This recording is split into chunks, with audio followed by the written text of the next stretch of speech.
It's like any no one else is I know. And then there was a big queue. I had to sit there and wait. So Stephen's not far away. Stephen was right behind me. He's just. Okay, well we might just pause for him because our party is running 5-10 minutes late. And then Casey goes on. No, where's Judith? She's ahead of the Haiti Pale Ale for you on Saturday. I was waiting for the call. But Well, I thought the idea was just going to meet you. I was rushing to get you. no, there was something happened. I had to stop with Dan Gordon and Neville after the Santa Parade and didn't get out of the air till a bit late. Oh, I didn't need it. Yeah. Oh, okay.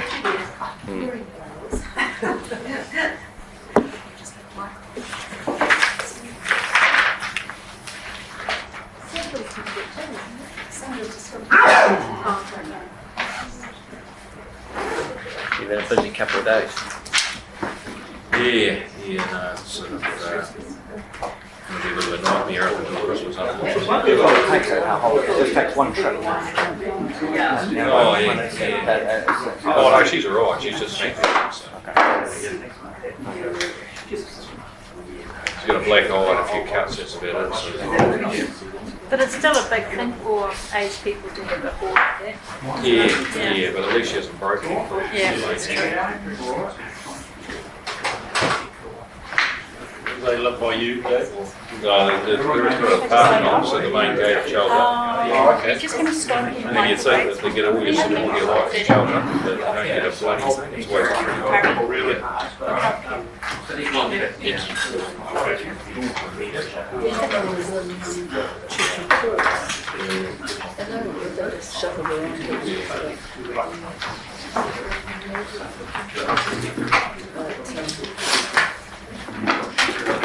Geez, you're late, Mike. What the hell are you doing? Murray is the facilitator. We were still sitting in the Ashley riverbed looking at some lovely birds. And then we got to Wood End and our former passengers said, Hey, don't throw them under a bus.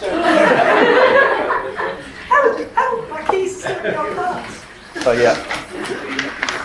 Was it?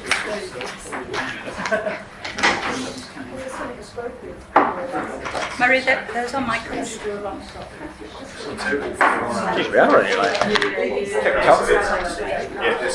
Yeah. What's that? You happy? Corker. Good afternoon, folks.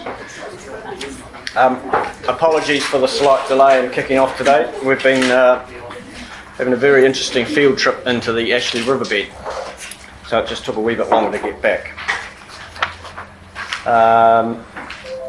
So we're on to our last water meeting for what has been a mixed up year, but we've basically got to the end in one piece, so we're very fortunate. Stephen, could you please open the meeting with a karakia? Here ki Tarangi, me here Tenure, me here ki Aperata, we will talking about Tenure o Tamatio. And I'm a Haramai, ki te karamo te rā. A kareke timatanga, a whakataka, taka te hau ki te uru, whakataka te hau ki te tonu.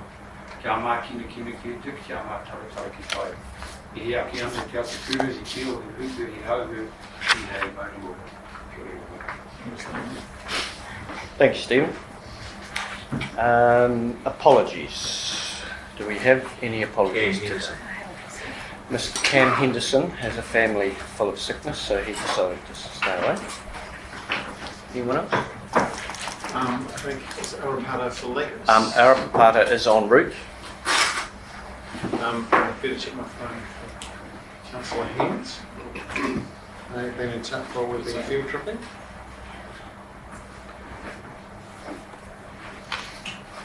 Any more?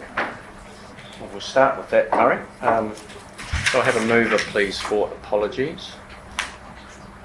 Erin, thank you. Seconder. Wendy, thank you.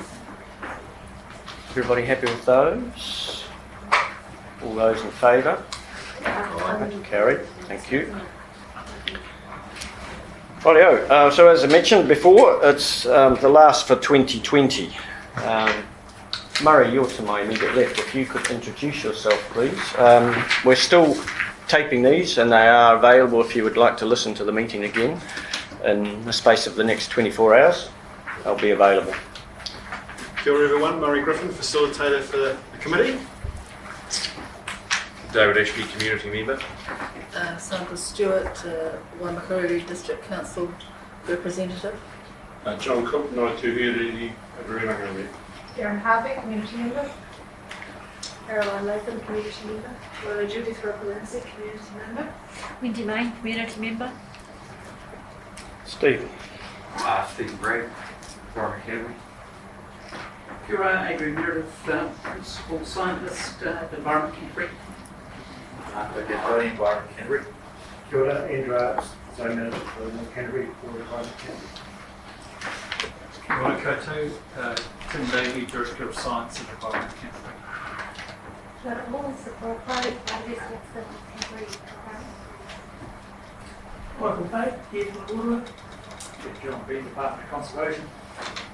Himaki Mahara ki koutou, Sophie Ellen from Waimakariri District Council, Water and Environment Advisor. Kate Steele, Waimakariri District Council, biodiversity. Cool.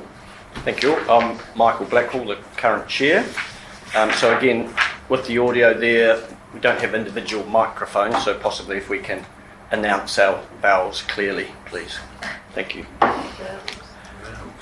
Yeah. Speak proper English. Register of interest. Do we have any changes?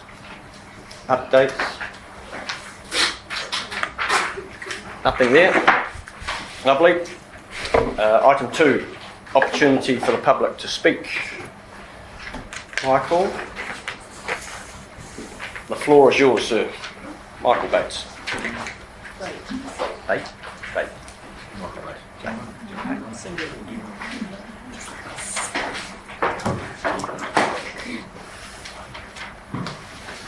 Good afternoon, everybody. Here today I'm talking about the silver stream of the downward planting, $128,000 worth. Click on that big one. So I'm sorry, this is the Kayak River, the planting. You need a bit of 10 to 11 care on these plants. We're going to spend money on planting. Don't you think we should look after them? Actually weed around them, not spray around them. There's another one on the Kayak Wood. You can just see the plants poking through the bushes. These are actually healthy, the ones up the silver stream. And they need a bit of 10 to 11 care. Now this is the silver stream. They've been sprayed round. Quite a few of them have been killed with the spray. We're going to spend this sort of money. Can't we look after them, please? Next one.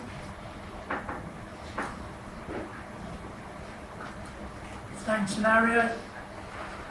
There are portions of them that have grown quite well in the long grass. Some of them are 4 feet high. But there's a big percentage like this. Plant them and then kill it. What's the sense in it? Next one. Split through away. When were they planted? 12 months ago, roughly. Because we have got a very bad drought in the area. So I've actually seen them be sprayed. There are still quite a few alive, but you can't really see them because of a lot of grass. But someone needs to look after them. Do the healthy one.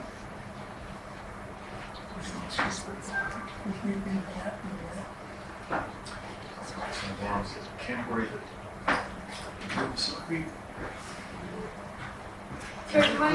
Starts where the location is. Yeah, we're just wondering which location it is. Silver Stream, which part is it? So this. So So Giles Road. Yep. So just to explain, yeah, there's about, I think it's about 12,000 plants have gone there. And yes, it has kind of taken a little bit of it. Effectively, yes, there's a maintenance contract on this here, so we'll follow up with that. There's a whole lot of conditions and things through on that, so we'll follow that through. I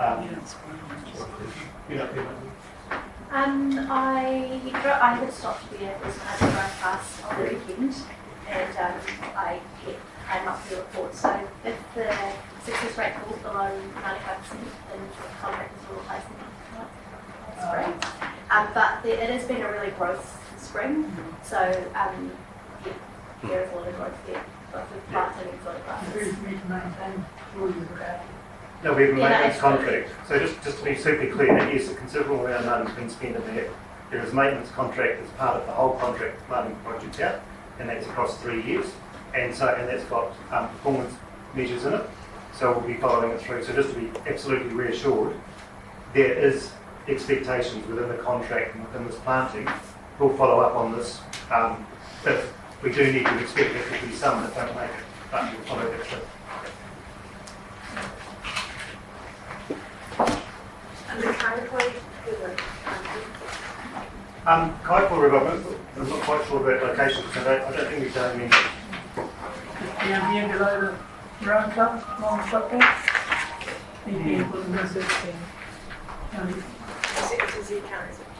I believe there was some river engineering planting in little patches up the river engineering. Yeah, with the willow tree removal program. Yeah, so they are just quite little selected patches. Yeah. I haven't been spraying in lights. Sometimes the plants are right. They look like they are getting enough light. It's just that it's hard to know. It's hard to know from the photos. So. We will go and look at those, but yes, they were actually, I think you're right, actually, they've redone by the engineers and just sort of pockets and things, so we will follow that up.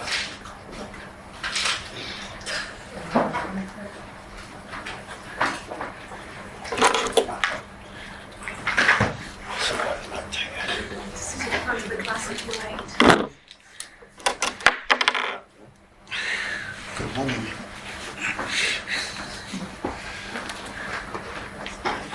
I'm just starting to filter it. I thought I'd show you the day before Christmas. I won't see it for 2 months. So just back around, this is the Kayak Creek. There's rolling sand, no water weed. Same one. Next one. This is downstream, no aquatic plant in the water. The next one's a close up of it. Next one, please. That's a drain running into it. Hard to see in the slides. Next one. This is the old one in the Kayak Lakes, 2017. Right, next one. This is the cam that I showed you last time. No aquatic plant in it. Next one. Keep going, guys. Cam. This is the lower cam behind the mill. No aquatic plant in it. This is the Capitonia on the right. The sticks on the left, full of weed. No weed on the right. This is the Courtney Stream.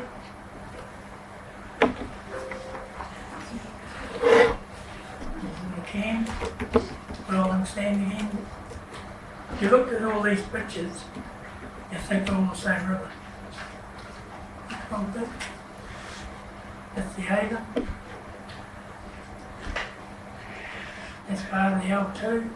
Stream running into the L2. Runs down into a stormwater pond, which has virtually got no life in it whatsoever.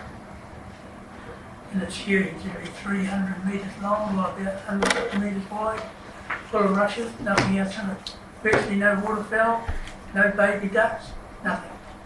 Next one. Now that's the Styx River 2 years ago. Next one please. You wouldn't know the difference, would you? That's the L2 today. You went there today, that's what it looked like. It's only about a week old, that photo. On the left there you can see a white line on the board there. That's where the water used to be when they had weed in it. Hasn't been mechanically removed. This should be full of weed with nitrates in the water. Nothing. Virtually no fish life at all. I saw 2 eels going upstream. Hardly any bullies. Just been chemically cleansed, that's what I call it. How are we ever going to fix Lake Elsewhere? All the tributaries are running into it like that. Disgusting. Next one. It's a side stream running into the L2. Looks like the upper camp. Just been wiped out. Next one. There's another stream. It's blinking in the foreground there. We can see the houses. Same scenario. Last year, downstream further, it looks like it had been dug out mechanically because there's piles of dirt on the ground. It looked about 1 to 2 years old. Again, no life in it. How are we ever going to fix anything by treating them like this? If you treated your dairy farm like this, you wouldn't have any cows on it. Next one. This is what the sticks, the Capitani stream looked like 2 years ago. You can't tell the difference. Which one improves things? You've got to be kidding. Next one. Same thing. There's the sediment rolling down on the sticks. Next one. This is the horse wall. Exactly the same. Could be 100% weed virtually, or 95% weed. And it's 99.9 no weed. Yeah, hundreds of thousands of dollars of planting on the horse wall. We've got no aquatic life in there. At the Michael, sorry to interrupt, when they've got plantings along both sides like that, they're not chemically spraying down the middle, are they? Not spraying. So it's like residue the same. No, they're pouring chemicals in. Where? The only thing they can, industry. it's the only way it can happen. There's nothing else can do that except you might be flush, and there's no sign of no flush. So, can I step in, Michael? And I have a huge respect for the work you're doing and your idea with the causes of that. I think we're all on the same page. We're concerned about that lack of aquatic cover because it's just throughout all of our lowland waterways. It's not there. So I would really appreciate at a point in time, and I know we've asked for this before, but Tim, possibly if you could oversee, I mean, can we pin down a causal effect that might be running parallel to Michael's theory? Thank you both. I'll get Adrian to talk in a minute, but I'll just make a couple of comments. Michael's just shown the L2, which is an area I know well as probably the areas I know best. The Halls River, I know exactly where that factor is, and live not very far from it. And the L2, I was absolutely gutted and shocked to see it in the last month. I could not believe what I saw when I was out there. It's just, and it's very like what happened in the Sticks 2 years ago. Adrian and I and a couple of others have talked about it, of trying to get a better handle on this, particularly from NIWA, who done a lot of work around aquatic systems and what grows in these lowland systems, because what seems to have happened is they just collapse, and the L2 is an absolute classic, and the Styx was as well.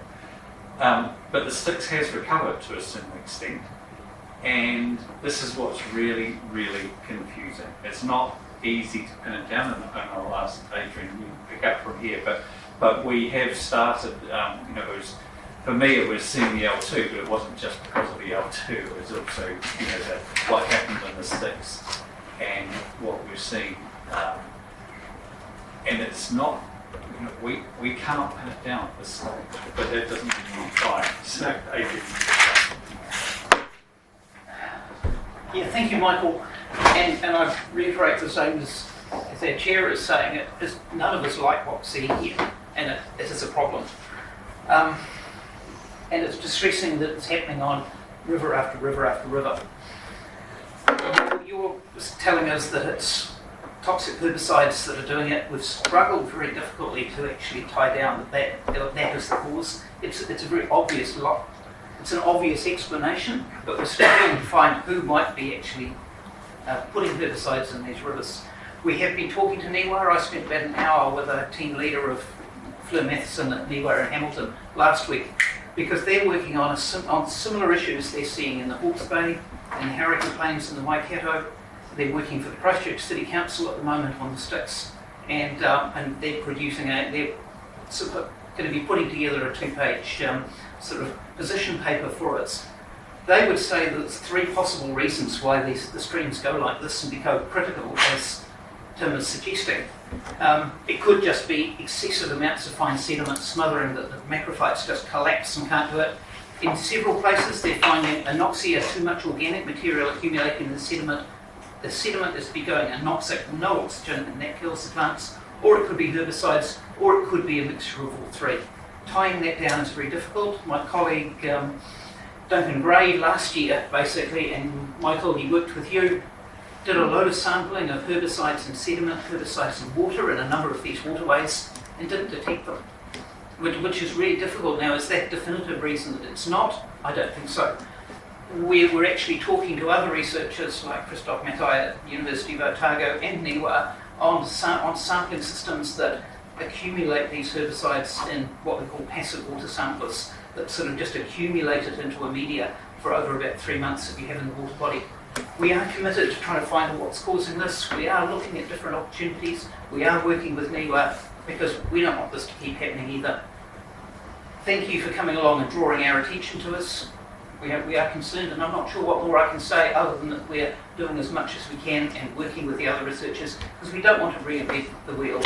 We don't want to duplicate what Niwa is doing elsewhere. We want to work with Niwa and other researchers so that we get a solution that's not just for Canterbury but for all of New Zealand as well. I'll leave it at that at the moment. Sorry, Michael. One theory, Yep. if you leave the river alone now, it will grow weeds. Within 2 years, we have everything in there, and we take them all. That's proved it. Now, you talk about nitrates in the water. It should be almost 100% weed, and it should be choked with weed. All the side streams that haven't had anything done to them are fine. It's high. I can take you out and show you streams that haven't been touched. Our biggest problem, Michael, is finding people that might be discharging herbicides to the waterways, that are even purchasing them, let alone discharging them. It's done too perfectly not to be known what they're doing. They know exactly how much stuff to put in there. They've been using it in North Island for 33 years in the lake.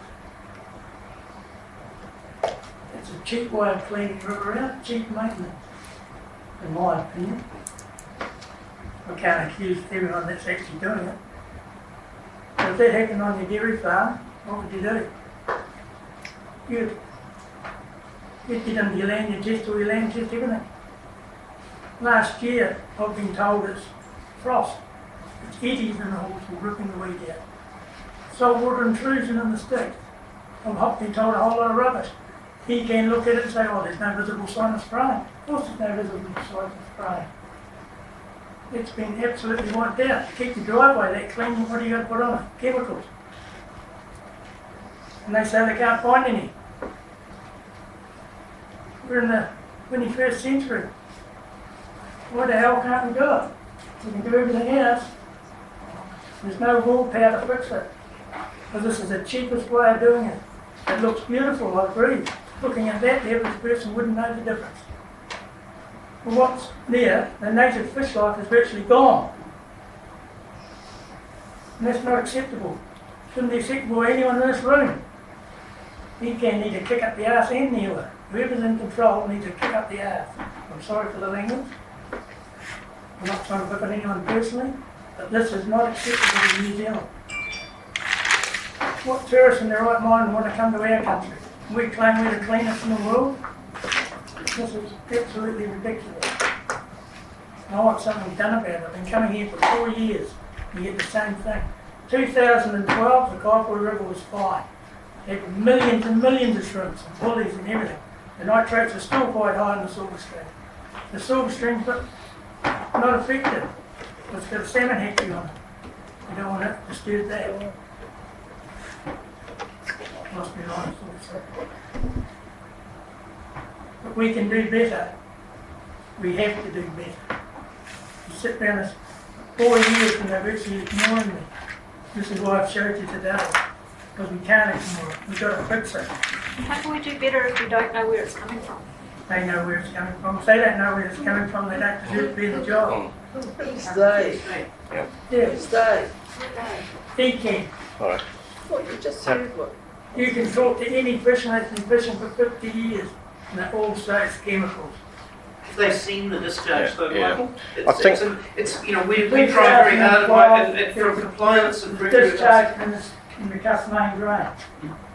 The next week the guy was rolled over. Yeah. So spraying right across the drain. Because we're right with you. The aquatic plants is the aquatic habitat for the fish and the shrimps and all the aquatic life. We're really with you. That's the outcome we want, which is aquatic plants and waterways. You go back to the beginning of March, and the top part of the river's quite up. Last year was where the downstream was filled. This year it's going up 3 or 4 times. You go up the road 50 yards above the bridge, the river's fine. Nothing wrong with it. It starts right there. It doesn't look like that. The only place we know that the herbicides are discharged into the water to kill herbicides is in the Avon River at Kerrs Reach, which is to kill a noxious plant, Egeria densa, which we're trying to contain to that, which City Council is trying to contain to that site and to remove. But that's the only site we're aware of that there's deliberate discharge of herbicides into the water column. Billington Road. Avon's 9,500 win. Go down to Hackley Park, from there down to the Botanical Garden, it just gets worse and worse and worse. You get downstream below the hospital, and the weeds start to come back again. The year before that, when the amendment, you do it with 41 more. Adrian, what was the timetable on that new slipping report? Well, I was talking to them last week and they were promising me a 2-page proposal this week because I'm pushing that we want to be working with them and other councils. To do the work, not. Well, it's to scope out what they think the causes might be and the scope of works that might be to try to clarify this problem. You know, we could roll our sleeves up and try to dive into it ourselves, but it doesn't make sense to do it alone. When other organisations have the same problem, we'd like to tackle it once and for all. So Fleur was promising me a 2-page proposal this week. Taranaki Stream. 9,500% weed, go down from 50 metres, no. Right down to the Ashley River basically. Can't say it's done, but we'll give you some bit of it. Yep. I agree with you, mate. I mean, I'm as confused as everyone in this room and concerned. The technology we've got today, if they don't know the answer, they can't do the job. Lucky I'm not because. That's all right. No, Keep going, Mike. Have you seen that? Or will we put in more to show? we can go to that. Spot it. Get to the top of that Walsall River. Now, you can see where the water level's been, and it's had weed in it.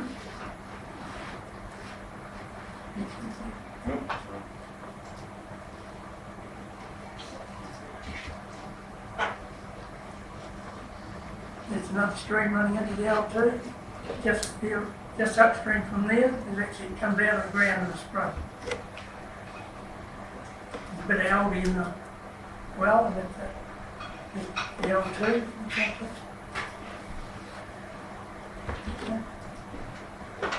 And that's what it should look like. That's what the L2 looked like 2 years ago. All our lowland streams should look roughly like that. And that's not actually over health. Can I just ask Adrian, do you agree, Adrian, that that's what those types of streams should look like?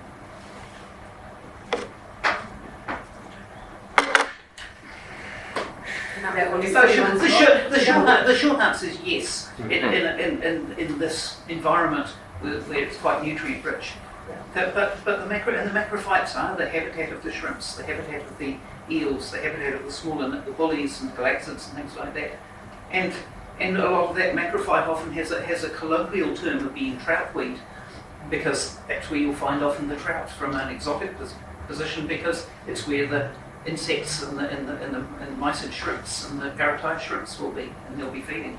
So yes, macrophytes are an important part of the habitat of these waterways, because they provide the habitat that's otherwise uniform and barren, like most of Michael's photographs.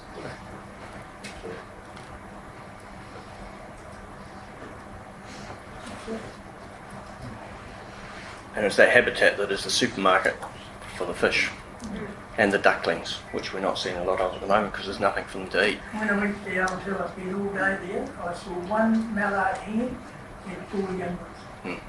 Years ago, when I used to go to trout fishing, they'd drive you silly. Every 50 metres there'd be a truck.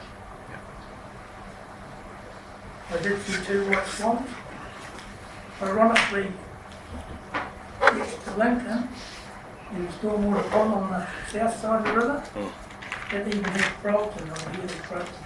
Obviously don't get frogs today. No. And that was where the only place I saw waterfowl was any young ones. Until I was Yep. All right, any questions of Michael?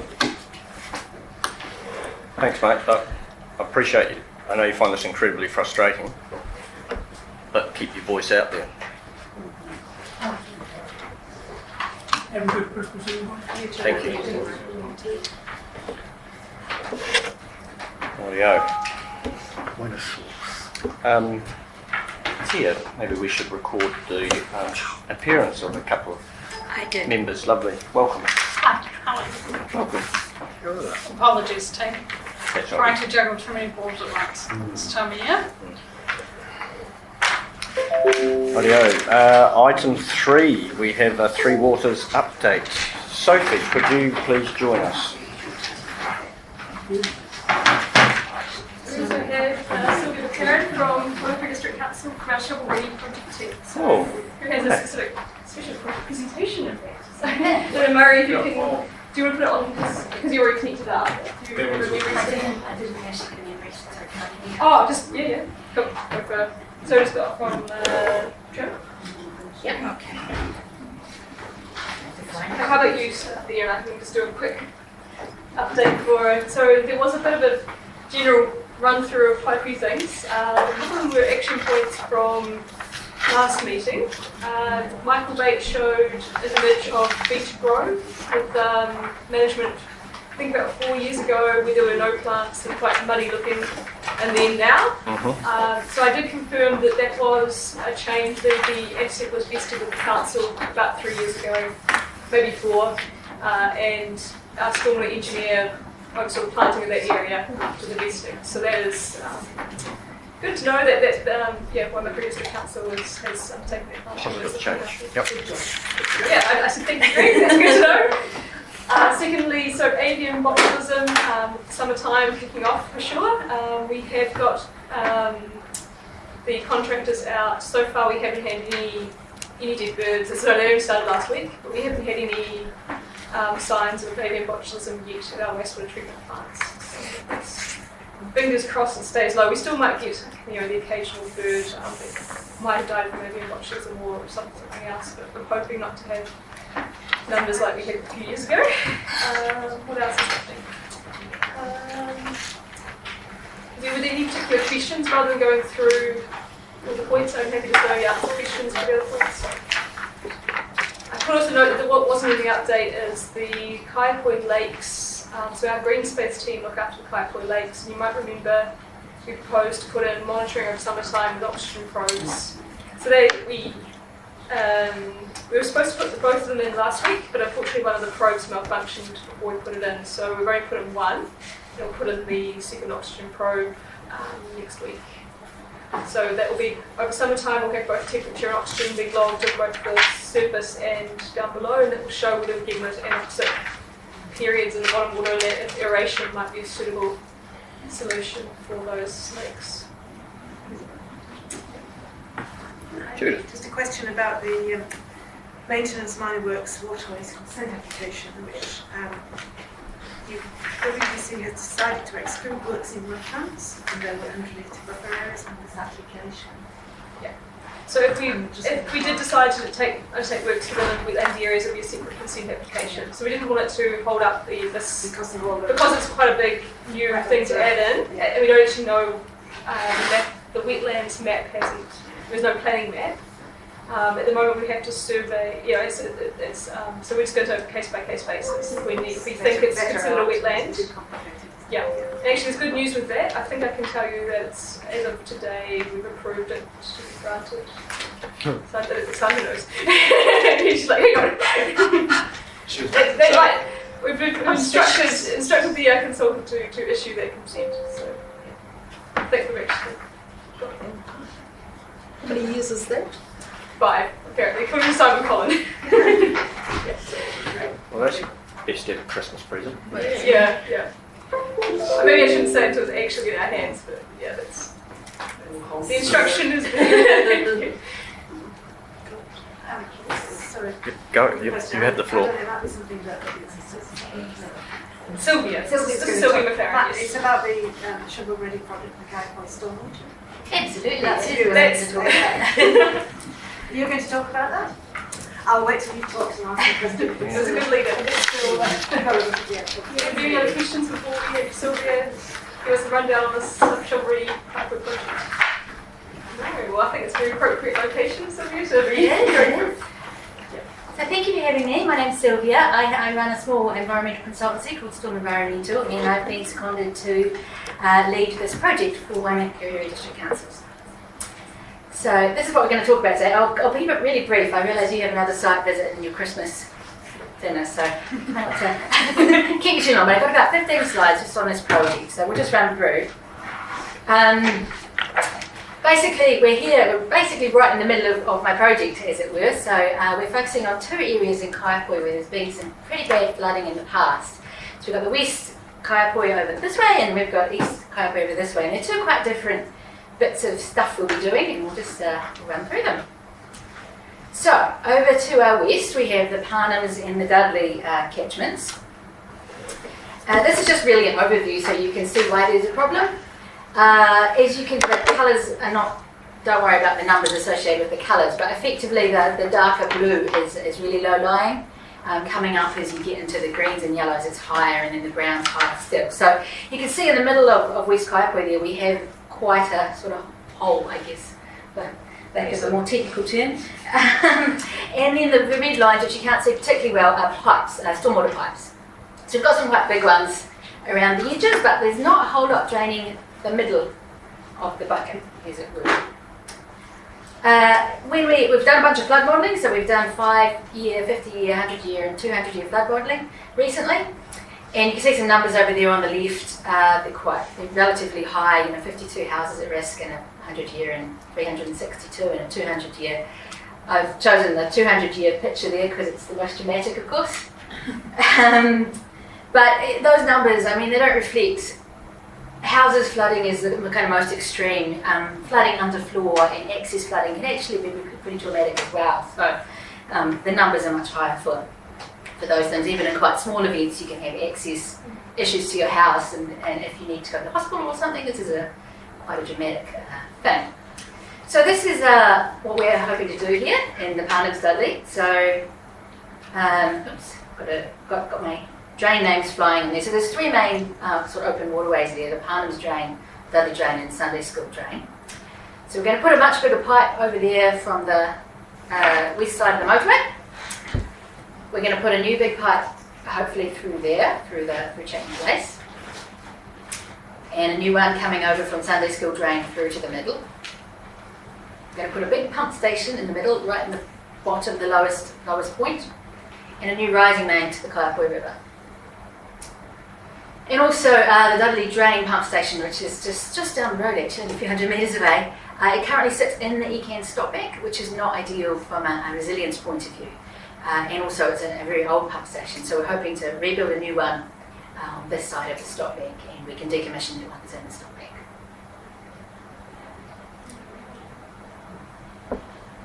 So that's that project.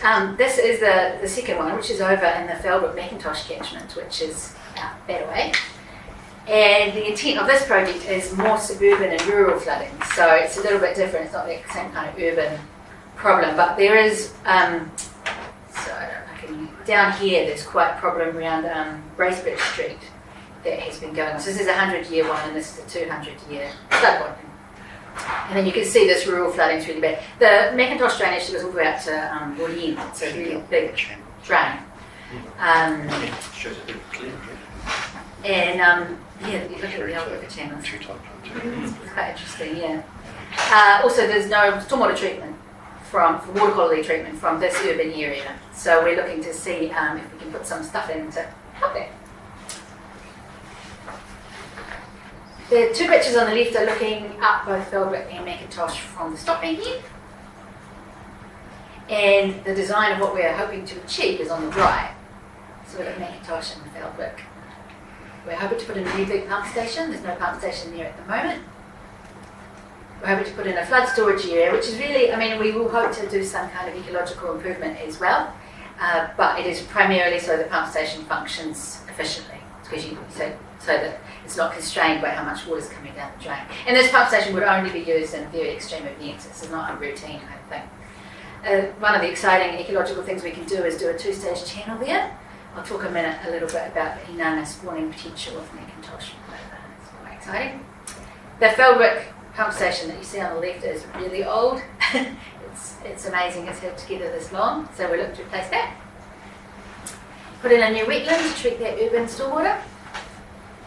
And a new pump station up there to reduce the flooding from Bracebridge and push it down to the push it out of Rising Main to the Kayak River. Now this is only preliminary design. We are all still playing with this layout. We're doing a bit more modelling and seeing what's the most efficient, and we are trying to find a sustainable solution and all the other values that we're looking at the same time. So this is what the two-stage channel. So this is the photo on the right is looking from Beach Road downstream, and this is. I know it's a bit scribbly, but this is our draft drawing of what we'd like the two-stage channel to look like. So we'll maintain that base flow as it currently is, and then have a much lower channel next to it, or slightly higher than the base flow, but lower than the surrounding land, which can be planted, and that will provide enormous spawning habitat. There is currently a tiny area in the Macintosh that has some inana, or they have found a couple of eggs, but it is pretty run down. Say habitat is quite degraded, so there's a massive opportunity here, I think, and I'm quite excited about the opportunity to provide something more naturalised. We are slightly constrained. There's a little, you can't really see it on this drawing, but there's a wastewater main about 20 metres away running down the left, a rising main, and so it's about the extent that we can widen, but that's more than sufficient for what we'd like to do. And you leave the trees on the right side. We can do or cannot, depending on how much value they can. There's only a few trees at the top. Mostly it's gorse. Oh, I see. Willows and gorse. Willows and gorse mostly. A couple of those are kind of good. Yeah. We'd definitely be wanting to plant something. and definitely we're looking. I mean, Sophie's provided lots of guidance. Overhanging the waterway to cool it down a bit. At the moment, it's exposed and it's not great habitat. Interesting change this year with the NES freshwater. So the area south of the stop bank has now been identified as a natural wetland, which has resource consenting implications for us, very much so actually. So if you are working if you are doing any earthworks within 10 metres of a natural wetland, or any discharges within 100 metres, you have to be consented for that. And we will definitely be doing that. So we'll be looking at pump stations and driving them through the stop bank. So that's interesting. And I think the wetland is not. I've walked around it. It's not. It could be improved. So we could also do some planting in here, maybe if that's. It's a changing environment because of the earthquake. Is that what you had a presentation about? Yes. Not that particularly. Okay, forget that. Let's do with this stuff. So there's this very similar area to ECAN's shovel-ready works as well. So the ECAN and WC are trying to coordinate so we don't the same area and it's making sure the public's not locked in too many areas all at the same time. Yeah. Vehicle movements. Okay, thanks. Yeah. Yes. So it is a very similar area. Yeah, they do. Yeah, it is. So just on the project management side of things, so we have 18 million in funding for this project.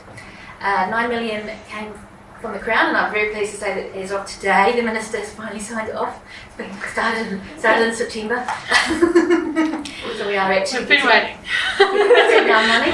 Restarted. Yeah, I know. It's been a little bit stressful because obviously under a huge amount of time pressure too, because the whole purpose of Shovel Ready is to get people in the community working, which is also really nice actually. I really enjoyed working on this project with this philosophy. But they have put a deadline on us that we have to start construction by the 31st of May, and we have to have finished it within 24 months of the signing of the agreement. So I feel like we've bought ourselves 3 months in terms of that second 24 months, but it's still really tight for the kind of scale of works that we're looking at doing. And we've been working really hard to get it underway. So where are we? So we've nearly finished our scheme design. It will be done this week. And we've been out running around madly on site. I'll run you through some of the investigations we've been doing. As of this week, we've appointed a detail designer who is doing everything before May next year, which is going to keep them very busy. And we've been talking to various landowners because we do need to look at some easements or some land purchases. We would like to, they're not absolutely essential for the project, but if we could purchase a little bit of land, this would really help. So, just quickly through the site investigations, we're doing a bunch of geotech. As you probably know, there's pretty bad soil conditions and very high groundwater in Kayak Lakes, so it is quite challenging to build anything here. So, yeah, lots of CPTs and hand orders and boreholes and piezometers and so on. We've ordered a preliminary site investigation and a detailed site investigation for contaminated land. So here in West Kayak, there was some market gardens, there was a piggery, and there's potentially coal tar on the roads. And over in and there's the railway line. And then in the regeneration zone, which we might be looking to use a bit of, there are potentially some heavy metals and some asbestos at the top of things. So these are things we're all conscious of and we will continue to consider as we move the project forward. And we'll be doing a bunch of surveys, so there's been a drone out, some surveys, and we're doing potholing services. It's a complicated project, there's a lot of service clashes with various other slightly important things like the Vodafone fibre optic cable that goes between North and South Island. Pretty keen not to hit that one. And we have to go beneath the railway line. We're hoping to submit, we've had a pre-app and we're hoping to submit our consenting stuff this month. Archaeology, we've commissioned a report and I love reading archaeological reports. But something you might find quite interesting is both Macintosh and Felbrick drains are historic drains. They were built before 1900. And Heritage New Zealand's opinion is that they would like to see those straight wetland draining drains retained for their historic value. Obviously it directly conflicts with the ecological value, so we will have to look at both those things. And ecologically, we haven't done any more surveys, but we are hoping to commission some this summer, specifically the inanga spawning, so that we can make sure that we put in the best possible habitat for what could be here in the future. Finally, we have a lot of stakeholders, so we've got lots of interested residents and property owners and various other groups in the community. So we've been out and about, talked to most of them, and now to you. So that's me. Have you got any questions?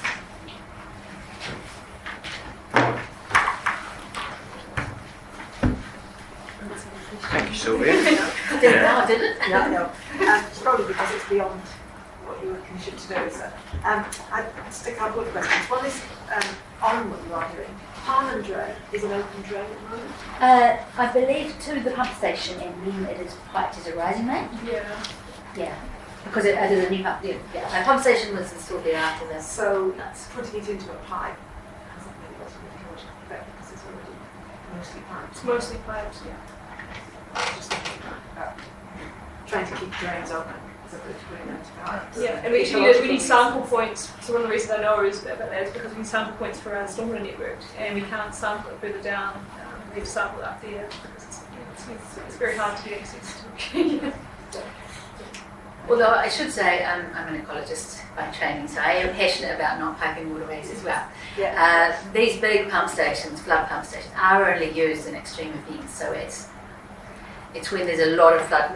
It's not the kind of ecological flows that we're more concerned about. And we do look at I'm just thinking about not being an open waterway that's piped, it's straight loss of open waterway. I think it wasn't part of this draining, there was just a little Sorry. Macintosh. No, it's Palmer. It was the first project. The first slide. South motorway. Oh yeah, that's one. Just a little section to connect up. It's not actually replacing the No, there's already a pipe there. It's a tiny section, that one on the left. It's already a pipe, which is Okay, it's like okay. a So pipe. it just was through it was Yeah. turning a drain. Thank you. Just a second question was, so this is a purely surface water flooding after heavy rain. There's no tidal, no stop bank bridges. Okay. So is council doing anything to investigate flood retention upstream to stop the water actually getting there? I We mean, totally they have, are the yes. second one downstream. Yes, that is certainly an option we looked at during auctioneering. It doesn't help for the middle bit here, and it doesn't help so much the Feldwick either, because the grades are just so flat, and there's so much water. You need such a big volume, and the groundwater table's so high. You can get up with. You just have to have it in that. So it's a big catchment that's big enough. A massive catchment. It's big enough. Town centre. So it's all water coming off the streets of Kayak Lakes, essentially, not from beyond. No, there is some contributions from down to the southwest. Macintoshes runs all the way to Wood End. Yes. Yeah, through, okay. Thank you. That's fine. Thank you. Any other questions? Sylvia, I've got a couple. Excellent presentation, thank you. Go back to that Macintoshes picture. Yeah, it's crap quality water constantly flowing into our water systems. Oh, you mean this one? Yeah, yeah. And that's what we're battling with constantly. Doesn't matter where the drain's coming from, it's looking like they're entering our waterways. And if we can't incorporate as part of our rural drainage network or our urban drainage network some way of filtering this water, appreciate can't be done at high flows, but in your secondary levels by increasing wetland areas is my pet topic, then we just aren't going anywhere. I know the treatment for point source contaminants we can work on upstream, but we've got to have something within the network. Now that's not something you want to hear when you've got such a tight timeline, but I think it's very valid in terms of forward thinking. It's incredibly valid, and actually I can say we are looking at negotiating with purchase of a bit more additional land, and if we are successful in that, we would be able to look at maybe a wider, That's where we yeah. Is that Dixon's, is it? Sorry? Is that Dixon's down there? They got their properties. I'm not sure. Yeah. The other one was I see you talked to NKT. As part of that process, was there any liaison with the local runanga, just out of interest? I believe so. We started. Yeah. I Cool. think it's That's just, discussion with the local runanga through MKT, but I'm not sure what stage it's at. So sorry. and the answer is no. okay. No. And I don't The want, answer is no. I don't want to lay into another grief up there, but like And WDC. I just sort of saw your little reference to historical drainage, and they've got these historical values. Well, I'd say from the runanga's point of view, they've just been bad news ever since they got put in, because they've lost all their swamps and all their wetlands. So that's just a point of view from the other side. I mean, when I was sitting down with Heritage New Zealand, I do appreciate that they are there to protect the bird heritage, but Yeah, a straight drain draining a wetland is... yeah, pretty active. Cool, right. You can have both. You just have another drain. Yeah, well, that's right. With your secondary design, that's a good step forward. You can take the historic one and do your drainage. Rightio. Any more questions of Sylvia? Okay. Could we have a mover, please, to accept this report? John, thank you. Seconder, please. Erin.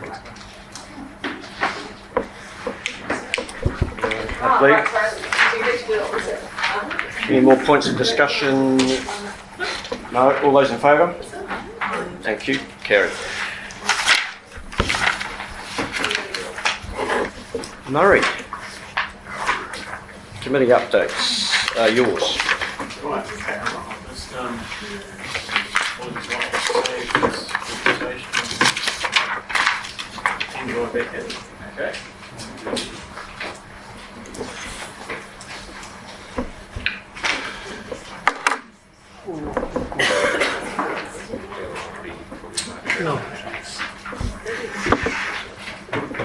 things. I'll just speak from here if everyone can hear me. Okay, because we'll probably have people using the computer at various points. Moving through these reasonably quickly, we've got a couple of things that may take a wee bit more time. So, proposed plan change 7, there's probably other people in the room that can speak to it more than I, but it went through to December the 4th. Several of you have been participants in that process, so that's probably the major thing to clarify.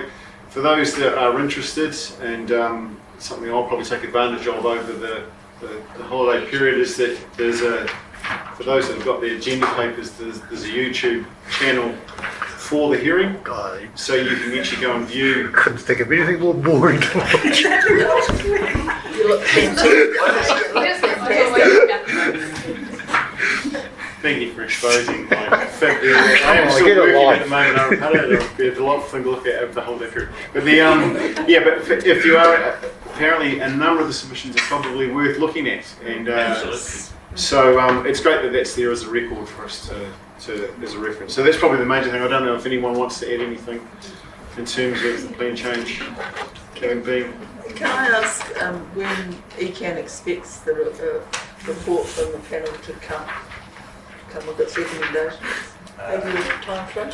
I could get as far as February 26th, which is when the commissioners are adjourned to. They'll return and there should be a report from ECAN in terms of possibly whoever the officers are running it, with replies and responses to questions raised during the submission process. Thank you. I concur with Michael. That's a good estimate of when it's coming through. Knowing that that's been very busy, Amber and Ricardo responding and producing that in February. So. Okay, if that covers plan change 7, the regional committee. I can hand it over back to Carolyn to the next meeting. The final meeting of the year is tomorrow. If there's anything you want to add, Caroline, at this stage? Not really. I've put in there about discussion about the lessons learned in the last 10 years, but then when I read the agenda that I wrote the other day, it seemed like they were talking about the last 10 years of the regional committee rather than the CWMS, and I thought, well, that's a bit underwhelming. Because I've written out a whole lot of what I thought were quite useful points about the CWMS, but so it might just be a bit of a navel-gazing exercise instead of something a bit more constructive. So probably don't need to discuss that. That's what I'm getting to. But it does sound like the regional committee is probably going to be an independent advisory panel or a scaled-down version of the regional committee. It seems unlikely that it will remain in its current form. And that will probably entail removal of the zone committee members and provision of other opportunities for zone committees to work together or communicate with each other. And so that will be hopefully useful as it rolls out. So we'll just see how that all pans out. There's still ongoing discussion, so that the options come to council, and council will make a decision as to what it looks like. Yeah. I think it's might even be this Thursday. Well, if it's not this Thursday, it'll be February, but I'm pretty sure it's this Thursday. I haven't had a check of my updated papers yet. So I got them about half an hour ago. So, so yeah. Is it this way? So. Sorry, I wasn't ready for this. The regional committee. The regional committee is that in our council papers for Thursday. I haven't had a chance to look at them yet. Yeah. So you'll know on Thursday what the regional committee will look like. Yes. The council will decide on Thursday. There's lots of different views. Is there? Thanks, Caroline. And Megan. Following on from that, the next ones are around the zone committee review and just giving the committee an update on that process. So the feedback that's been received over the course of the year to date has gone through to the mayoral forum on the 27th of November by way of an endorsement for the revised terms of reference and literacy priorities. That will then, following on from what Councillor Hands has just touched on, will be presented to Environment in Canterbury on Thursday.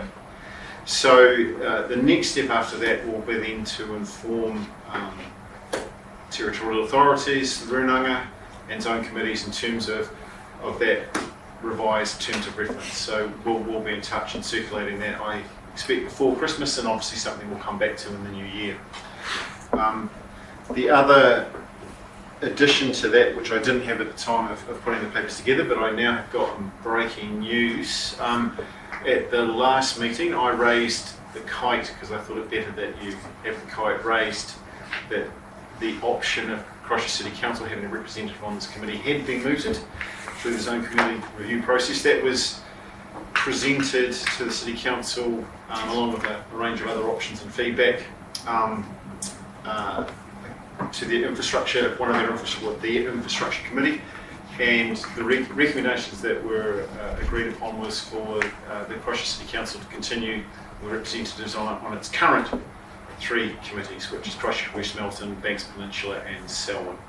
So as we discussed by email, we can keep the powder dry, and we don't need to follow up on that issue any further in terms of that not being an option that's been put forward for review.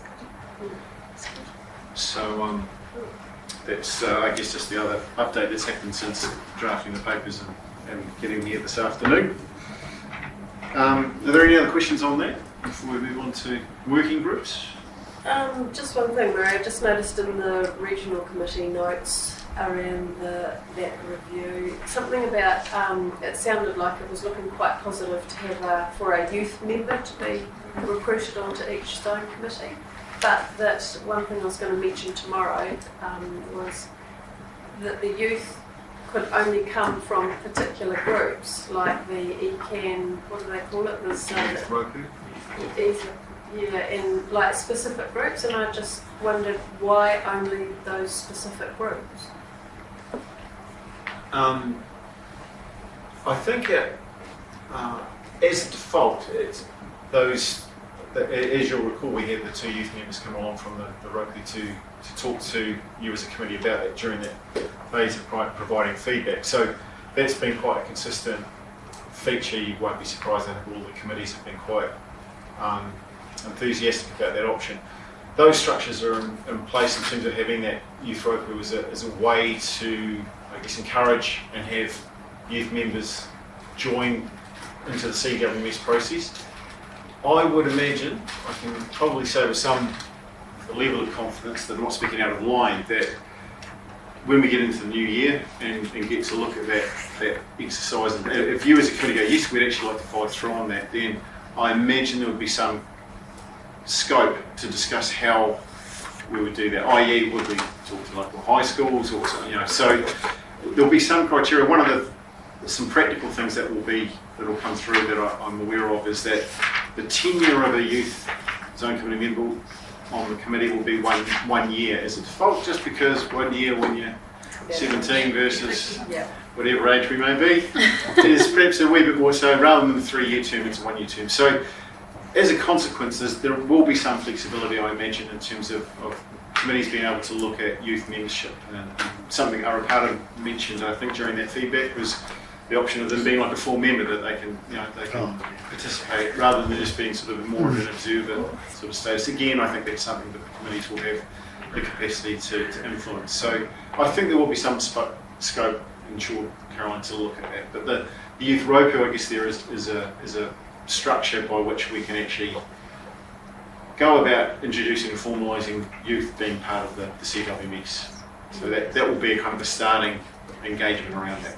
Yeah, and I'm sure those kids will be, ideal candidates, but I just felt like why limit it to those groups?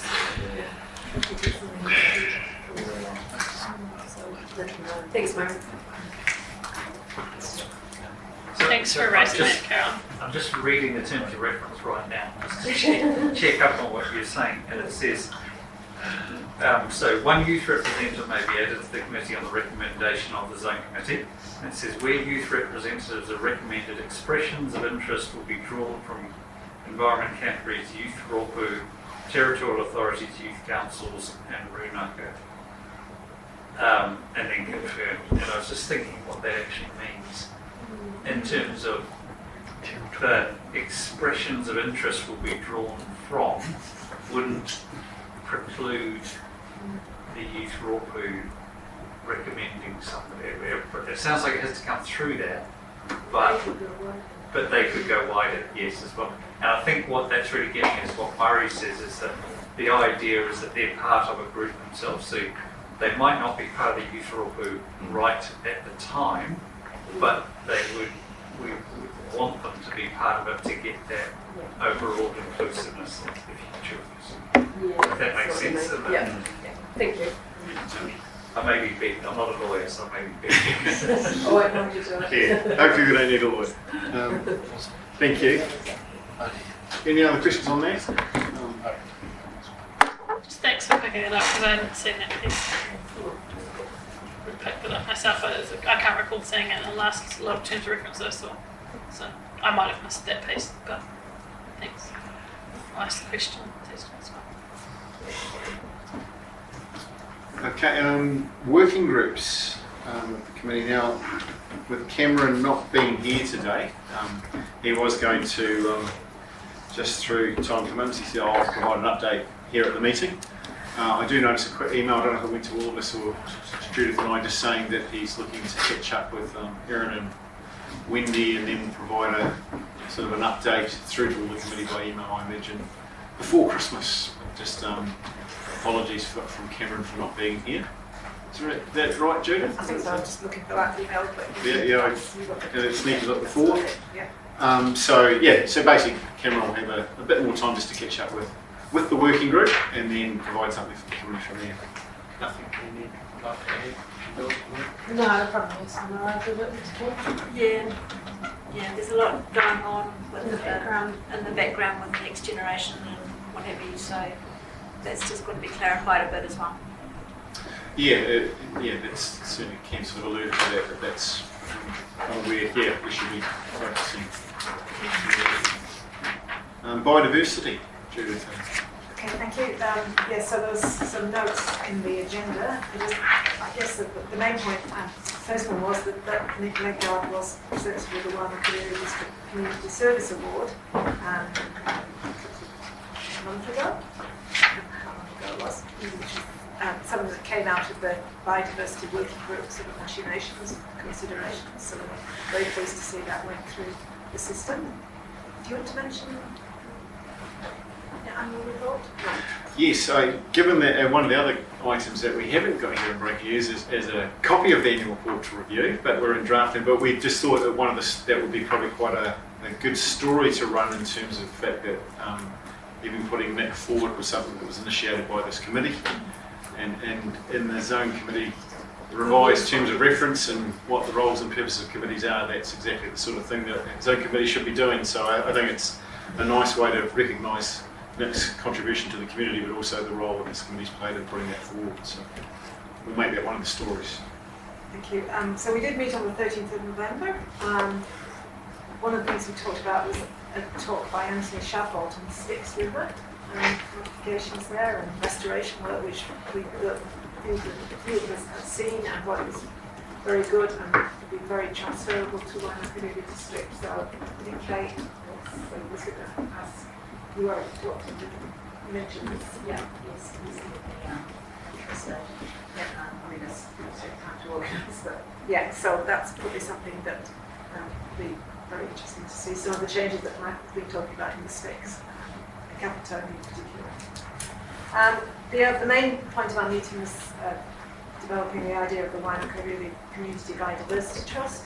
As Stephen knows, we came up with a vision and a purpose, which are say motherhood and apple pie, but I think what most people might expect of a Community Biodiversity Trust. We have also got some first ideas about more detailed aims and purposes and possible trustee attributes rather than names, well, a few names at the moment. So the whole zone committee's got through those ideas and we've been all thinking about those over the Christmas break when you're not watching YouTube. You've got something light to think about, more positive to think about. And any feedback from any in the committee or anybody in the public about what the Biodiversity Trust might do and be welcome direct to me. As I note in here, we do need to, I think, develop our partnership with the ruler. We perhaps need to think about the specific aims of what this trust would do, and then think about the trustees who might be appropriate. So those are the things to think about. And if there's any questions about that, So just on that partnership with the Runanga, is that the trustees meeting with them or the Zone Committee? that is probably Or the just- working, or the it's working probably the group? working group in actually developing the trust so that it reflects the partnership, I think. I It's think just- you've already got 2 Runanga reps on your working group that have the mandate. Yes. They're mandated by the But Runanga. So we need to be sure that we've got your input into what the trust should look like. John will do that. Okay. Okay, that's that, John. So they've been mandated by the Runanga to represent. Okay. We have probably got the likelihood of that. I think they need to be to just get more firm ideas. Thank you. Well, like this Runanga support is really important to the whole concept, so we want to be sure that Runanga are behind the We need to idea write of words. We need to write words Yeah. in the trust documentation. So don't go to them with a blank sheet of paper. Talk to John. He'll identify their specific aims and what they want from the trust. Yeah. And then get that in writing and then go and talk to John's friends. Give it to John. Hey, John. We'll have a new year drink.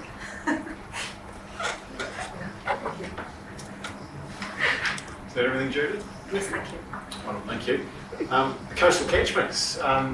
Caroline's again provided an update on the progress there. I don't know if you want to add anything further. No, it just is read. Hopefully we'll be looking to have another, possibly a field trip at the end of January that will be focusing on plants that are suitable to be planted in saline environments, because people are worried about spending a whole lot of money on planting, doing riparian plantings, and then if seawater is coming further up the waterways, they're just going to die. So perhaps going to be looking for some advice on that. Thanks, Caroline. If I could just throw in one bit of feedback I had from one of your members, a Mr. Donald Ellis. Oh, yes. He's just fizzing. Oh, good.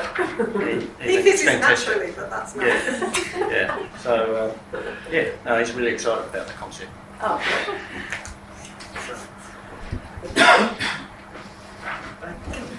The other thing that I could just follow up on that, there's particular interest in the saline environment and the changes that are taking place along the whole coast, but particularly around the mouth of the Saltwater Creek. And Adrian was there talking to us. Did raise the whole issue of adaptation to saline intrusion in terms of land use, not just biodiversity, but land use and adaptability and flexibility and resilience and all those words.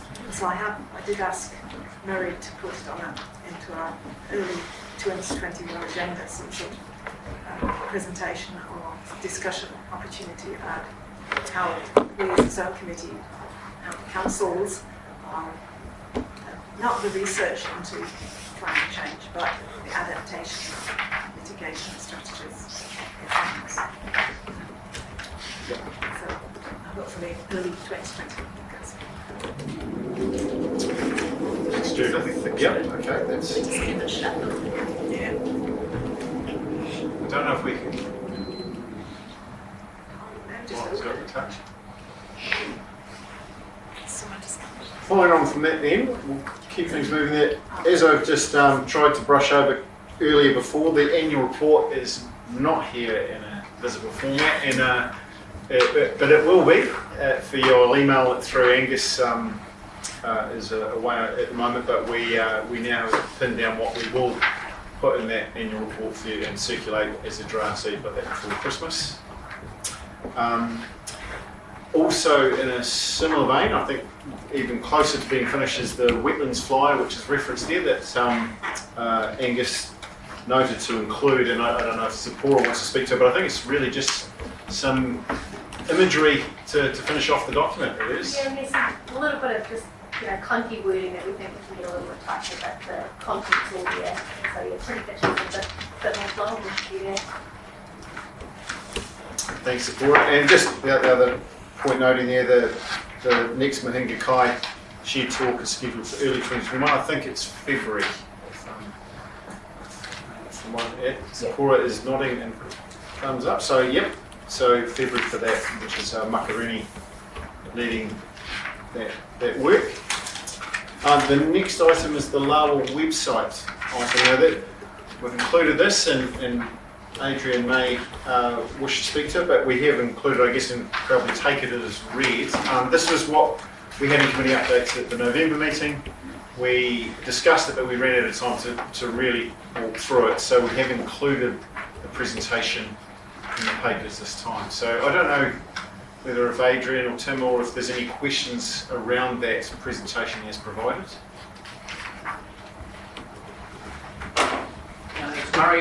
It should be fairly self-explanatory. It's a presentation that Tim Davies put together at the beginning. I fleshed it out a little bit more, given some of the questions that were coming around the table, but largely it's just making the point that we're encouraging, both as a committee and ratepayers, that it's the first point of contact to get this sort of environmental information, particularly water quality information, but more broadly as it's populated out, that it's the first point of contact because it generates consistency across the region and consistency nationally as well.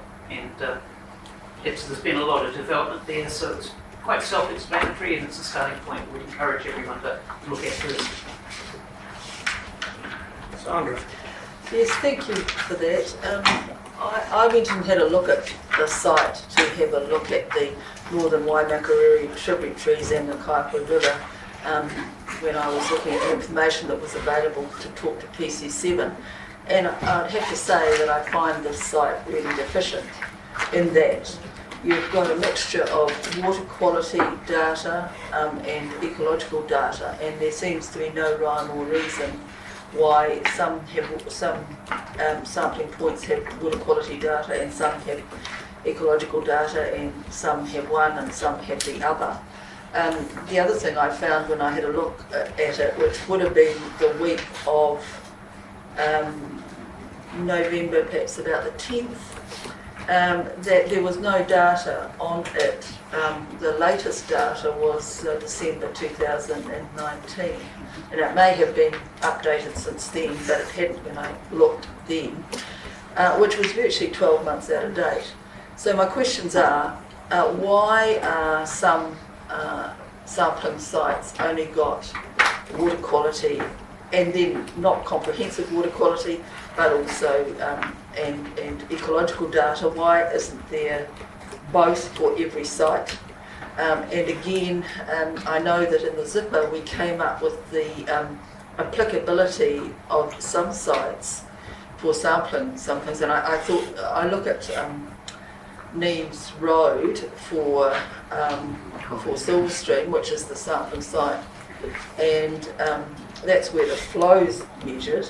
But in fact, you've had the Silverstream hatchery vacate the adult raising of salmon upstream at the hatchery, which is some kilometres upstream, because the flow got down to 100 litres a second, and the flow measured at Neames Road is meant to be 600 litres a second.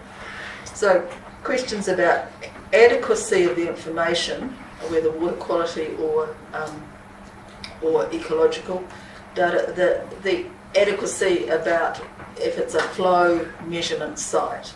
And this, we, as I said, raised in the zipper. So what exercise is Zone Committee, ECAN doing to review all this and then go forward with something that we can really take some data out of? Because your conclusion, I think, is that some of it isn't comprehensive enough to make any conclusions. And certainly, as you've said, told us before, unless you measure it, how can we manage it? So, yeah, all those. Thank you.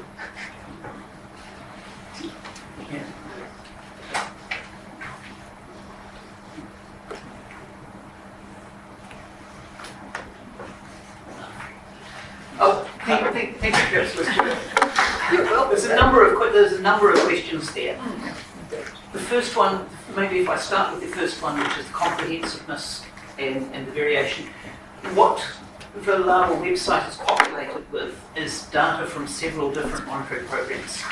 So it's populated with data from our regional water quality monitoring program, so it's got sites with water quality data in it.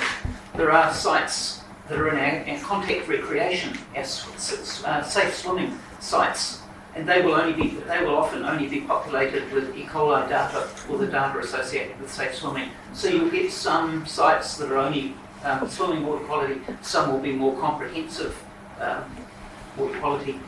Ecosystem health, or just macroinvertebrates and things like that, is a separate program. It was set up somewhat separately. There's about a 60 or 70% overlap between those programs, but they're not set up to explicitly be always at the same site because there is a different purpose there. They are reviewed regularly, and we take steps to try to align them as much as possible, but we're never going to get 100% alignment because they have different purposes.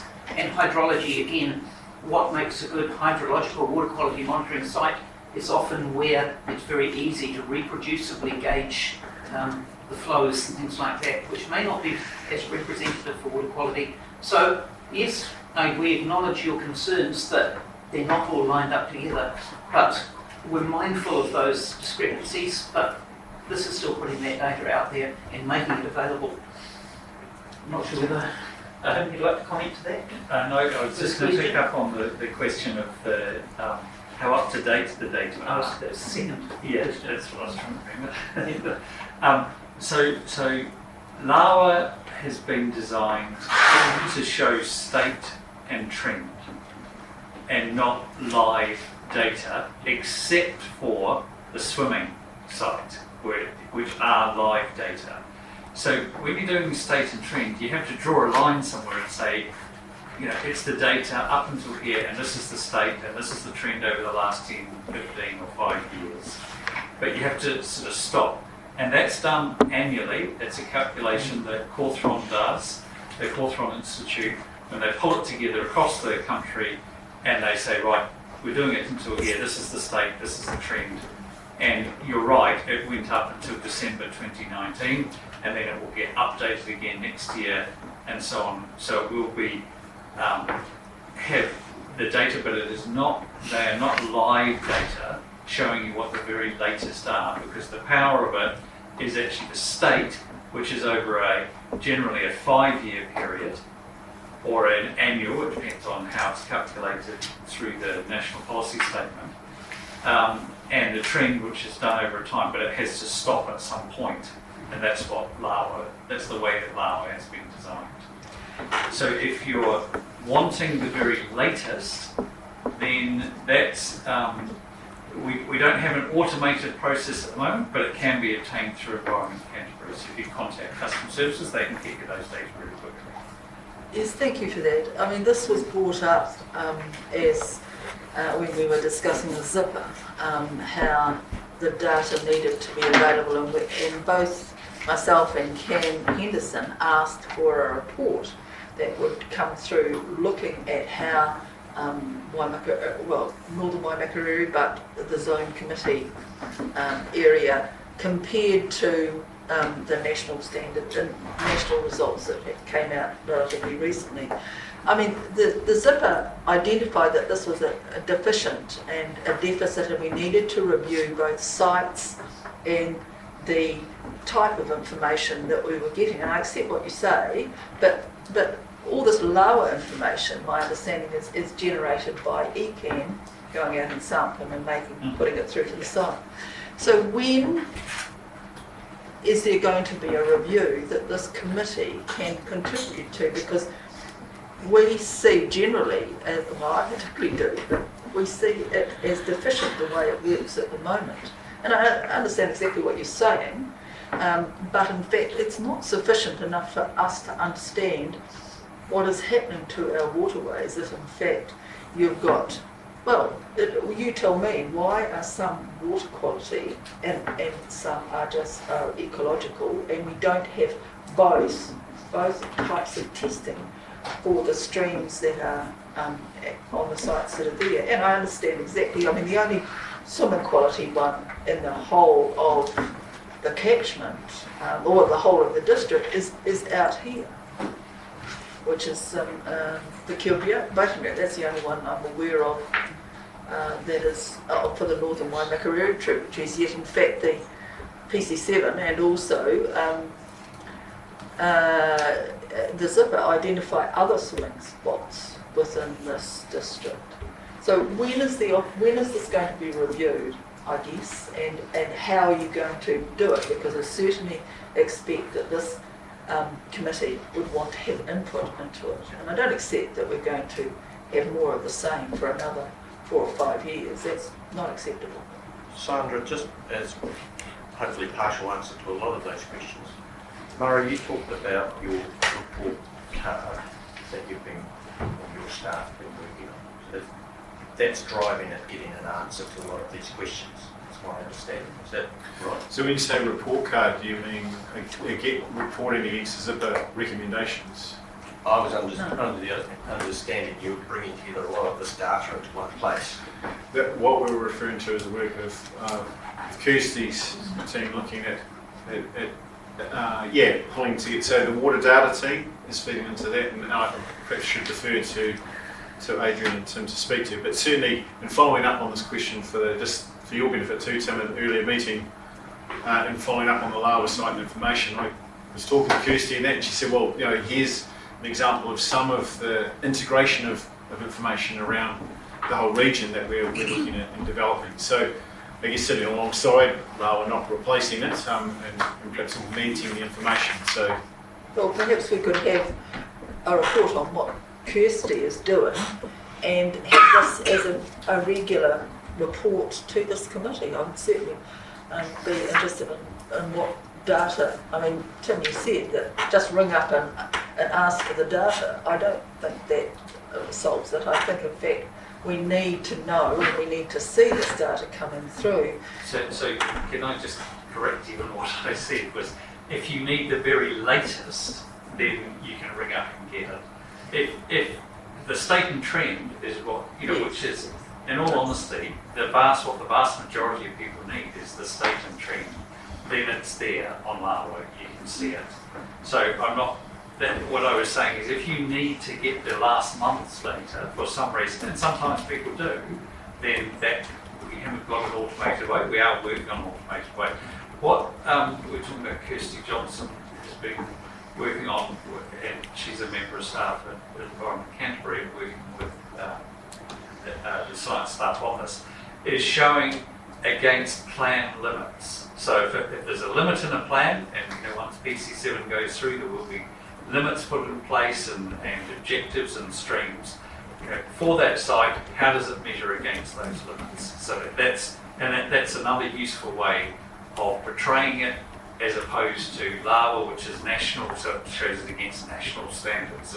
So this is about against local limits, and I think that will be very useful. But what I think, what you're asking for, Sandra, is something a little bit different, which is about a review of the sites. Is that the right site for where we're measuring? That is part of it. And that's something that I think we need to think a little bit about how we do that, because that is quite that's what we would normally do as part of when a plan comes out. Have we got the measurements in the right place to be able to tell if the plan is right? But at the same time, what we struggle with is you're trying to run a regional network to give you an overall regional picture. Then you've got the local plans, and you're trying to line those up. And then you've got people who are also asking to say, well, I've done some action right in the stream, right here. Can you measure that one as well? And you're trying to balance all of those things to go, okay, what is our network in this case? And that's what we're trying to do, obviously within financial constraints as well. We do look at it, and you know, we're certainly willing to do that with input from others, and that's something that we, you know, quite happily do. But it won't necessarily produce exactly what everybody wants, which is often this stream here done, you know, regularly. Because the other thing that we have to look at is, we're talking about state and trend. As soon as we move a site, you've lost your trend. You're going to have to wait another 5-10 years before you can start looking for trend. So, you know, all of these things have to be weighed up when we're thinking about, have we got the right site? So I'm not trying to, you know, bat it off and say, no, we won't look at it. It's something that we can and we do and we should and we will look at these sites, particularly once PC7 comes through, because that will be the statutory mechanism that we've got to look at plan effectiveness for. And I mean, I'll work with Adrian and others about how we do that. So, Adrian, most of those sites are done quarterly, is that correct? Most of them are monthly. Monthly? There's a few that are only done quarterly that we've retained rather than dropped. Yeah, but the aim is to do them monthly. Yeah, but even as an objective for this exercise, if we were to get a quarterly update of actual state of the play, then that would go a long way towards what Sandra's asking for, I believe. So not creating a whole new playing field, but I agree with her. Lau is a complete dog's breakfast when you're trying to get through it. It is. Just getting information out of it is very hard. So we as a zone committee would just love to know, hey, what's happening in our district over the last 3 months, over the last 6 months. Some of those numbers might then turn around and reflect back to the questions that Michael is asking us. You know, we've got actual data of this creek that suddenly lost all its aquatic weed. That might be a relationship there we can draw a direct line to because of that live data. If you're talking that's about a long bow, but that's... Just to reinforce that, talking about sedimentation, of each month, the sediment load in a lot of the streams, those tributaries, is actually measured, but you don't see it for some time because it's only put up publicly every year. So exactly, I mean, if you're talking about system collapse and sedimentation may be a factor, we could see that by the total suspended solids that are measured every month. And that I think is what quite a few people would be interested in.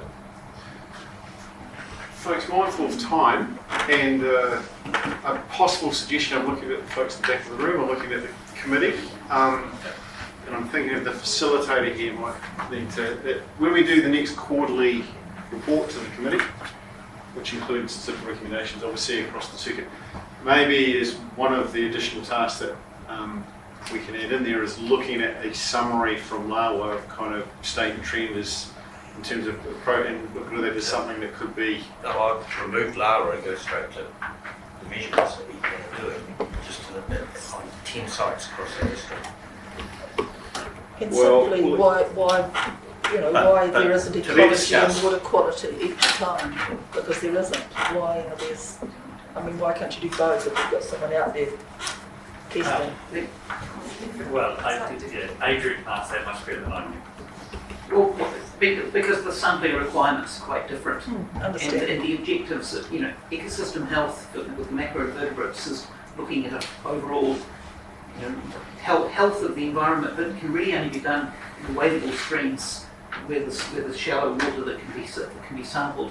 Often the water quality sites are often in deeper water at a strategic point close to, say, minimum flow sites or things like that. And so there's a number of sites where we can't do that, where we can't sample the macroinvertebrates and water quality because of those logistical constraints.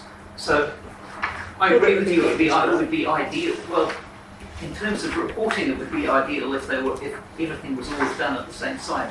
But as I said earlier, hydrology, water quality, ecosystem health, bathing, the site requirements are quite different, the questions are quite different, and they're never going to be all at the same site. But aren't you going to be required to report on that for PC7 and NPS implementation? But I won't belabour it. I'll thank you for what you've said, but I might email you with specific questions. Thank you. And we'll continue to work on, discuss that, and perhaps look at something that's incorporated into a quarterly update sort of cycle. That would be good. Okay. A useful conversation because it's important to the committee. The final section of action points, we've got a few of them, and we'll try and move through the first three. Probably include Sophie and Saxon. I'm just giving you an alert, Sophie, at the back of the room. In terms of the Beach Grove Creek subdivision. Check. Done? Well done. Avian botulism? Done. Global consent, I think. Yep, done. Well done. Didn't even need to come in front of the room. The next thing was requested at the previous meeting by Councillor Stewart regarding, and Amber Gallagher has provided information regarding the location of the deep wells that were discussed. I guess the nub of it, I suspect, Sandra, was around the fact that it's on the south side of the Waimakariri River, but Amber's provided additional detail there in terms of the locations. So I assume that would satisfy the committee's questions there. Well, I presume there'll be a report at some point about connection and what is happening. It would be good that, even though it's the south side, it obviously has has implications for the north side. So you'll be reporting on that in some shape or form. Presumably. Yeah, I mean, it's been a key issue throughout the development of the plan, and it's something that we'll be keeping an eye out. And I don't know what the reporting schedule is, but we will be producing something. Thank you. And certainly Amber's provided a wee bit of clarification in terms of the purpose of those wells as well. So it does highlight that I guess there's information split from that site and will be part of future reporting to this and other committees and councils. The next one was around the fish window in the Taranaki stream floodway. Adrian has been following up on this, I know. He may want to provide a further update now. Don't have anything more to update at this stage. Fred Brooks and I are still discussing a strategy going forwards with this, but there's a very dry period at the moment, and we will come back to the zoning committee on the subject on what our longer-term strategy is for opening. All the infrastructure is in place. It's just we'll come back here with the strategy for both determining the effectiveness of fish utilising this fish window, and also the concerns of the farmers of whether that opening the fish window will have any water level issues for that catchment. Thanks, Adrian. There's no further questions on that one. The next item was around the Kayak River continuous water quality monitoring that had been provided to the committee at the November meeting. So it's included in your agenda papers. I thought something I've done with the Takara committee as well, which is to include the presentation alongside the minutes so that it becomes part of the record for the committee, and it's included here as a reference alongside the minutes. So you'll find that as item 4.2 alongside the minutes from the previous meeting. There was a query around also, which I followed up on, and I've checked with Angus with regards stock exclusion from wide rivers and lakes. There is, if this was a YouTube clip, I would then go, and here's the link to the MFE site right here. I'll give that to Tia so that it's included in the meeting papers. There's a link to the regulations that relate to stock exclusion on the MFE site, which is a sort of default reference. It's actually under resource management regulations under stock exclusion, and the reference to 1 metre is to specified wetlands, lakes and rivers more than 1 metre wide. So there's a specification to that. So there's more detail we can put there, but I'll include that alongside that MFE link to that page and put it in the minutes for you. So you've got that as a reference. Is that alright to do it that way? No, it's not, because we haven't discussed it. Yeah. I'll include it as part of the next committee updates then. Yeah. I've got it here. So the reason I didn't include it is it's on right only that I wanted to check with Angus that it was the correct place, and in fact there's FAQs that have now been updated to reflect that as well. So I'll provide that all under the committee updates for the February meeting. Are there any other questions on that? I mean, I think it was a general discussion query at the last meeting. What was meant by 1 metre wide? Stock exclusion.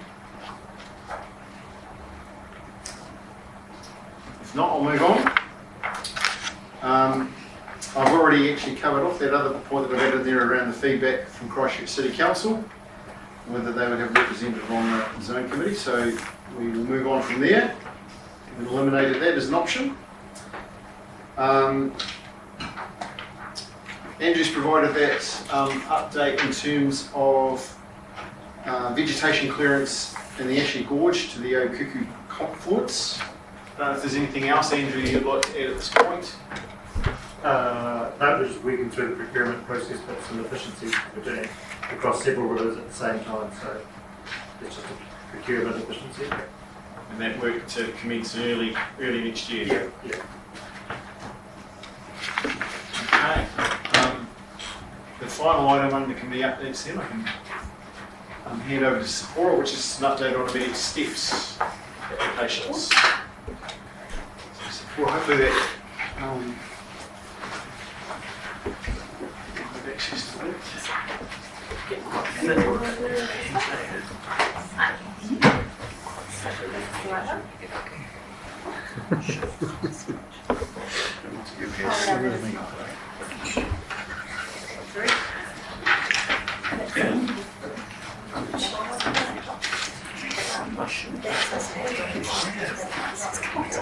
Actually, I need to make an account. But I've addressed I've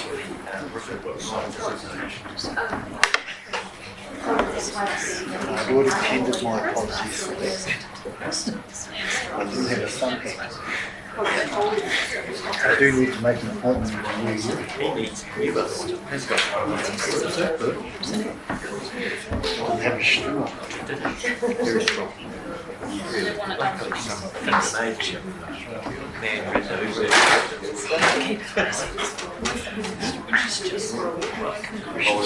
We should sign it up as a committee.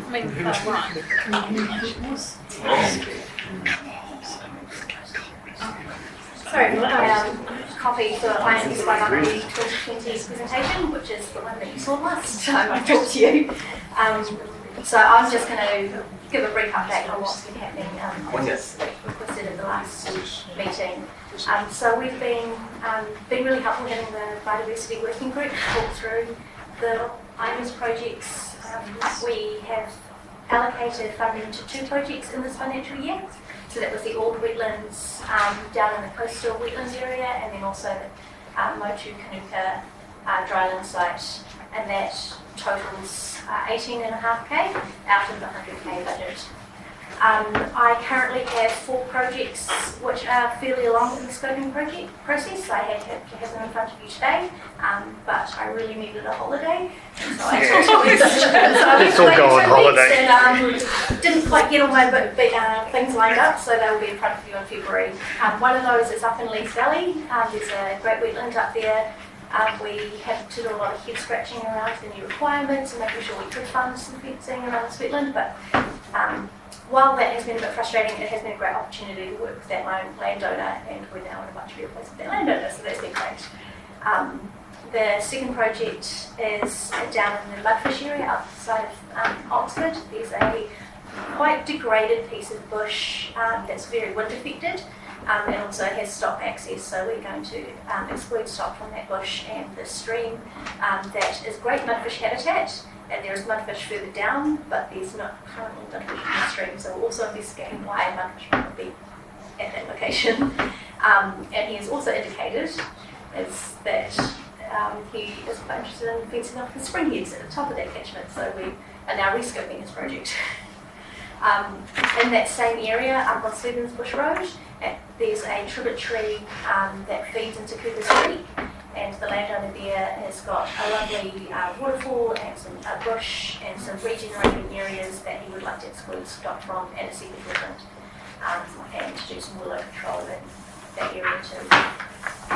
And the final one is I've been working with Kate from WDC around Forest Sow Wetland, which has some issues with some boundary issues and deer browse and some quite weedy issues. So we're scoping a defence and weed control project for that wetland.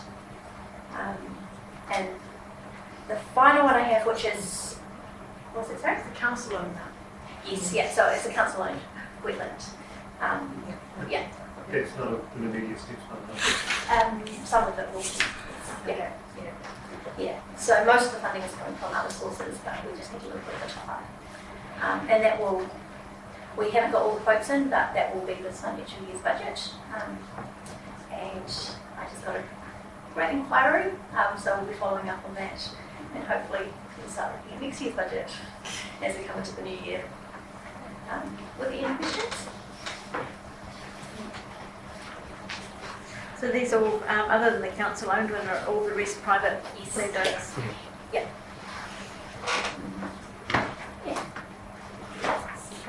One of the best working groups to meet to look at these before. Yes, yeah. So I think I've sent you the full scope for most of them.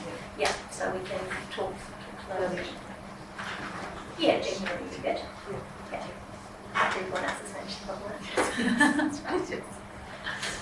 She's the sweetest thing. Thank you. Thank you. Thanks, Paul. Have a great Christmas. Yes.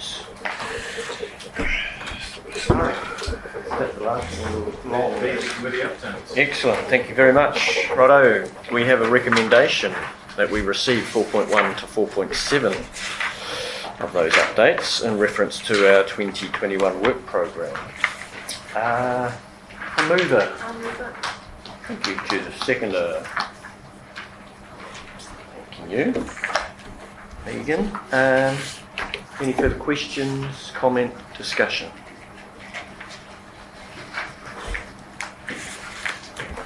All those in favour? Aye. Carried. Thank you very much. Item 5. Sophie? Camera with floodgate, are you talking about that? We've done that, haven't we? Done that? Yeah. Yeah, happy with that? Adrian's dealing with it. Covered. Sorry, you've already asked me. That's just a report. Alright, we'll take that as read. Happy? Alright. It has already been discussed at this committee before that with the outcome, but I'm happy to answer any questions if there are any questions. No, it's just on the agenda. What's next? Yep. Okay. Thank you, sir. By the time they're all Yeah, but. Right, we'll move on to item 6 then, folks. Sorry, you need to move, there's a recommendation. So Well, okay. Thank you. We can't just bypass it, Mr. Rubin. So, item 5.1, we have a recommendation that we receive it. I move it. Thank you. Seconder? Yeah. Caroline, thank you. All those in favour? Aye. Carried. Now we'll go to item 6. Confirmation of previous minutes, which was November the 2nd, 2020.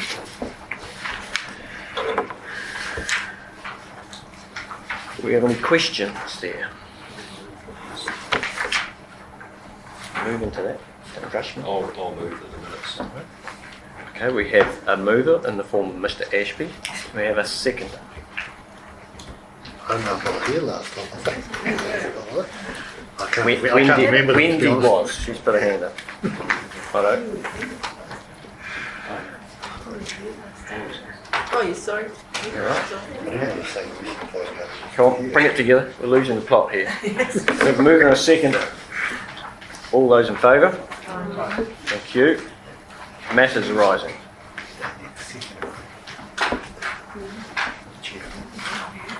Even better. Thank you. Item 7, general business. I shall open it up. Just clearing your throat, John? Or... I thought you were going to raise something. No, I'm just opening it up. He's got to do his Christmas speech. I'll save that till later. Righto. Done and dusted. That's good. Yeah, I will squeeze a wee point in there just under general business. And again, just thank you all for your time and effort, that's staff and committee members, for, yeah, but let's put it bluntly, it was a mixed bag, wasn't it, this year? So our wee town just this weekend had our Christmas carnival and Santa parade that was just heaving with people. And I think we need to consider ourselves blessed even to be able to have that event, because there's not many towns in the world that will have that experience this year. So it's all about keeping it in perspective and being thankful for what we've got. Yeah. So on that note, if there's not anything else that anyone would like to add, I would wish you all a very Merry Christmas. Our next meeting will be on February 1st, which, Murray, is it scheduled here or we not got to that yet? Here, what did we decide? Can I come back to you? We will let you know about that. Yeah. Yeah, so from me it's a big matiwa, and Stephen has had to go, so Mr. Rubin, could you close the meeting please with a karakia? Kia tau, kia tātou katoa, te atawhau tō tātou, āraki a ihu karaiti, me te aroha o te atua, me te whiwhina tahitanga ki te wairua tapu, ake, āmeni, kia ora. Thank you. 32 minutes over time. Yeah, we had to take this up. Thank you for keeping me on track. Here's my sister.